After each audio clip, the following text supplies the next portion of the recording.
Hello, this is Nick with Digital Wood Studios, and in this video I'm going to go over just some of our other products here, the locking pin for the BowFlex dumbbells, as well as the springs and ball bearings. We offer both of these as replacement parts in case the pin breaks on your dumbbell, or if you lose or damage the springs or lose these ball bearings here.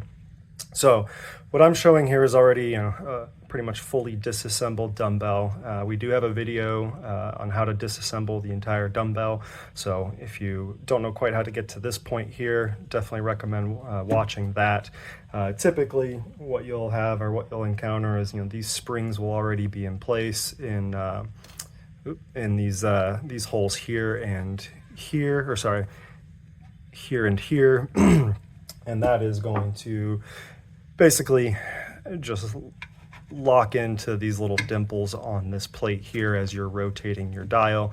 Helps lock in and just orient the plate and the discs appropriately.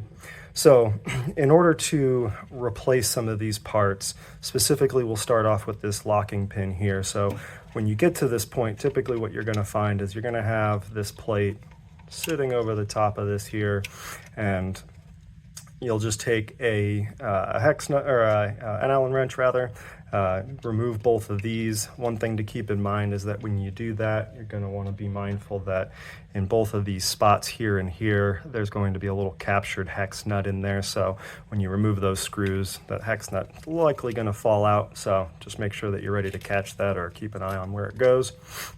Once you remove that, what you'll normally find is, or not normally, what you should hopefully find is that spring will be holding your locking pin in place, and that plate that we just removed is kind of the backer to keep that spring pushed up against it. So in order to replace this, you'll just simply take the original spring out, take your broken pin out, and then simply take our replacement, which that's what this one is. This is our PA6 carbon fiber reinforced pin, extremely hard, extremely durable, and pop it right in there.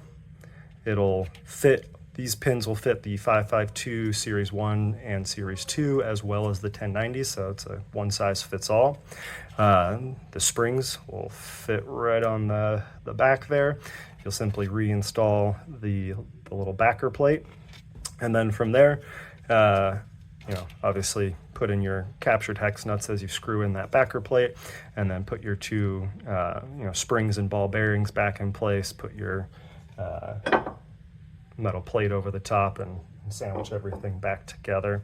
So just a real quick brief description of how to go about doing that.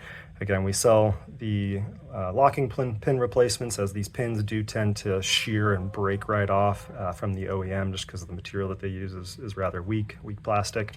And then again, we sell kits of both the replacement springs and ball bearings, and these are pretty much identical matches to the OEM, providing the same spring force, so that way you'll get that same click as you're rotating that dial. So if you find that you're missing that click, likely something's going on with your springs or ball bearings being missing or just dislodged.